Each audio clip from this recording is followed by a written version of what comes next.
ప్రతి సంవత్సరం కానీ మనము కార్తీక మాసంలో ఆఖరి గురువారం రోజు సాయంత్రము 6 గంటల హారతి అనంతరము కార్తీక దీపోత్సవ కార్యక్రమం ఎప్పుడు నిర్వహించుకునే వాళ్ళము. అదే ప్రకారంగా వచ్చే గురువారము అమావాస్య 20వ తారీఖున ఆఖరి గురువారం వచ్చింది కనుక ఆ రోజు సాయంత్రం 6 గంటల హారతి అనంతరము కార్తీక దీపోత్సవం కార్యక్రమం ఉంటుంది. కాబట్టి భక్తులందరూ కూడా అట్టి కార్యక్రమంలో అధిక సంఖ్యలో పాల్గొని సాయినాథుని కృపకు పాత్రలు కావాలని కోరుకుంటున్నాము.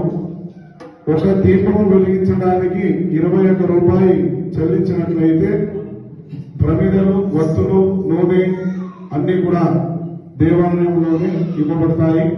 కాబట్టి మీరు మీ వంతుగా 1 కానీ 5 కానీ ఎన్ని దీపాలు వెలిగించాలనుకుంటే ఒక దీపానికి 21 రూపాయలు చొప్పున చెల్లిస్తే మీకు దీపారాధన కావలసినటువంటి సామాగ్రి గుడిలోనే ఇవ్వబడుతుంది. సాయంత్రం 6 గంటల వరకు అందరూ ఇక్కడ హాజరై ఉండాలి. హారతి సమయం వరకు అందరూ ఉండాలి. హారతి అయిన తర్వాత 7 గంటలకి దీపోత్సవ కార్యక్రమం ఉంటుంది. కావున మీరు మీ తోటి వారందరికీ కూడా ఈ విషయాన్ని తెలియపరిచి అందరూ కూడా దీపోత్సవ కార్యక్రమంలో పాల్గొని దీపాలు వెలిగించి సాయినాథుని కృపకు పాత్రలు కావాలని కోరుకుంటున్నాము. అదేవిధంగా కోటి వత్తులతో ఆకాశ దీపం కూడా ఉంటుంది.